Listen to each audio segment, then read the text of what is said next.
right, so you've been running this for a little while. Tell me what's going on. Well, I've put all this back together back here. Oh. Reattached that. I reattached this. Let's make it, because I needed to be able to clean up this lead screw, and that's what I'm doing right now. Is getting all the debris out. So if you look over here, see how dark it is? Oh, yeah, yeah. And then over here, how nice and shiny it is? Yeah. Getting all the dirt and stuff out, and you can see it all over the ground. Oh, my gosh. Yeah, it's up here, too. On your switch. So that's what I'm doing now. And then I cleaned the chuck up. I don't have the jaws in the chuck. The chuck is on here now. Oh, there it is.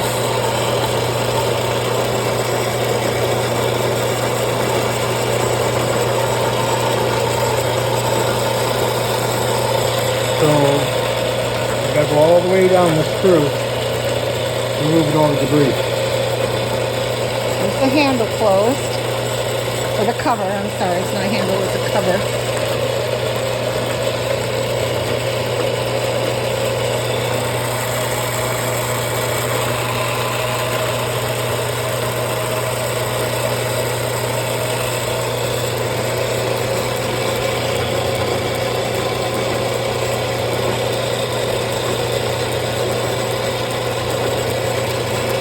Why? Okay, I know anybody else wouldn't understand this. Why is that moving so fast and that going so slow? It has to do with the gear ratio. So this right here, that's what this is all about, this gear ratios. Yes. You change the different gears here, you can get this to turn different speeds. The large gear here, small gear here is going to make this change. Switch those two around and it will speed up quite a bit. Okay.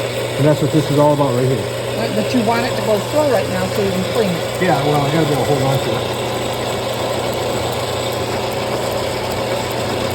That's amazing. Oh, look how nice and clean that is. Just getting the debris on it. Yeah. And you had wiped it down before, hadn't you? Yeah, wipe it down, but this is just fake stuff. Yeah. So it looks more kind of brown here, but silver here. Yeah, that's because there's some oxidation on the surface. I'll get that cleaned up. That's why I get all over. Okay. All Right now, right. I'm trying to clean the grooves. Trying to clean the grooves and get groovy, huh? Trying to get the grooves. All right, that looks great.